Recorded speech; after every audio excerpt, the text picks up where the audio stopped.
I'm gonna call this one I see you Wing Chun, I see you Tai Chi, even though you don't think that's what it is.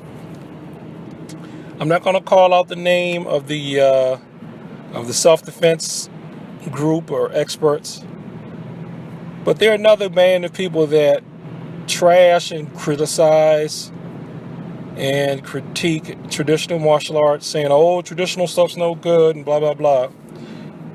So I started checking out the videos because they had some stuff that I thought was good, and good points about critiques about martial arts, especially when it comes to knife defense. I thought their critiques of martial arts were good. But everything still kind of comes back to my theory of all the movements that you need are pretty much in the form some kind of way, because some of the stuff that they say that you should do that would work are moves from the forms. It's just the forms abstract the movement out more and make it more clear, so that if you have a problem with your coordination, you would be able to practice that movement in isolation. But it's still the same defensive movements and offensive movements too that are in your forms. You just don't know how to apply it in that context because nobody told you how to, or you didn't figure it out for yourself. When I was looking at one of their drills in particular, the drill was basically push hands, Tai Chi, Chi Sao. So it was, it's basically was Tai Chi, push hands, and Wing Chun. So I would say an amalgamation of both of those. I've had some exposure to Tai Chi, and I've just looked at some Wing Chun on my own and picked up a few exercises and kind of worked on them here and there. I by no means would claim to be instructor level in either of those. I would just be I'd still be novice in those, most definitely. But just a little bit of exposure I've had to the internal arts, just that it has helped me out a lot. That's because I used to room with a guy that did Tai Chi who could be teaching, and he showed me a few exercises here and there, and we worked with him a little bit. And then I ran into another guy who was a student one-on-one with a Tai Chi master, and he just gave me some conceptual things to open up my mind and get me moving a little differently with my hard style stuff. So, and I just merge everything I've done. I just pour all that into Cecil reel. So that might be why some of my Taekwondo interpretations of stuff is just a little bit different in some areas. But anyway, back to my point. You guys, you want to rag on the traditional arts. And one guy I looked at, thankfully, he said he sees nothing wrong with tradition, because he's just said, you're only as good as your tools, which is true. You're only going to be as good as you can be. It's not necessarily even the style, it's you. But, I just want to say to some of these people who just want to go and convince the public, that stuff, they're wearing those fancy pajamas, you don't need to pay attention to that. Come over here with us. We got the real deal, because we're in sweats and pads, and we have puffy masks on.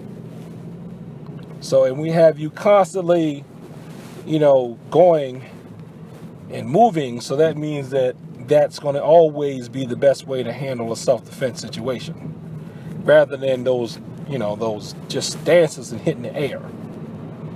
And because the main thing that really gets it is one of these guys even said something about, we're teaching you, what did he say? Did he say body alignment or body, what did he say? Body alignment or body, uniformity and balance. It was body alignment, balance, and something else. But that's what your forms teach you. Your forms teach you how to use your full body movement, body alignment, and it can get you in touch with using your whole self as a weapon. That's what your forms are supposed to teach you. Just because you're doing it on the air doesn't mean you're not working your coordination. Doesn't mean you're not working on aligning your body properly behind your techniques. That's what the forms are for. You know, to build endurance and muscle memory. I mean, just because when you actually fight someone, it is not going, oh, sensitivity. That's what it was. Body sensitivity. That comes from your forms and from classical martial arts movements. When you practice your forms, you practice your 1 steps, 2 steps, 3 steps sparring. You are developing body awareness. You are developing body sensitivity. You are working on your balance. And the thing is, see, when you train enough so that your mental reaction time starts to go up and it can speed up and it can see things that are moving faster, when you look at the chaos of an actual fight, you will see some of those moves that you do in your forms. They're not going to look as pretty, per se. Some of them will. Most of them won't. But you're going to start to see how, oh, okay, so if I move my hand here, you know, I'm learning this as such and such block. When I'm actually can use this to press on the person. When they're doing this, it's actually like pressing on the person. And then when I follow it with my reverse punch in my form, it's basically like when someone presses somebody away and plants their hand on them and grabs them and then starts hitting. But they're just doing it faster. So, you know, I see your Tai Chi. I see your Wing Chun that you're doing, you guys. And even your Taekwondo, some of you self-defense people. I see you. You know, but I understand you got to build your brand and make a living. So I'm not going to rag on you too much. Plus, me personally, I like looking at the self-defense people because I get ideas. I see, oh, no, yet another way to apply XYZ move. Yet another way to apply. I even saw, I'm not going to call it the style, but I saw a way to apply the open hand, overhead knife attacks. Knife hand attacks. I saw a way to apply that. I was like, oh, yeah, another use for that move. Yeah, another use for those moves. So, you know, I can look towards the combative people, the people who build themselves in self-defense. I can look over at them and say, yay, good job. I can look at the MMA people and say, yay, good job.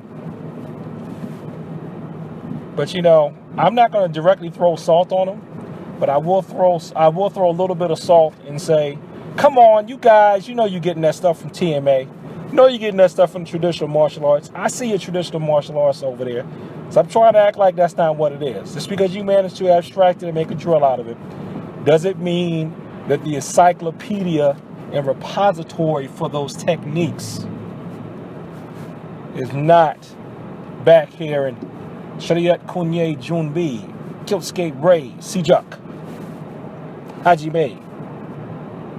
Stop that. You know where you got it from. You know where you got it from. Just because it's older doesn't mean it's useless. That's all I'm saying.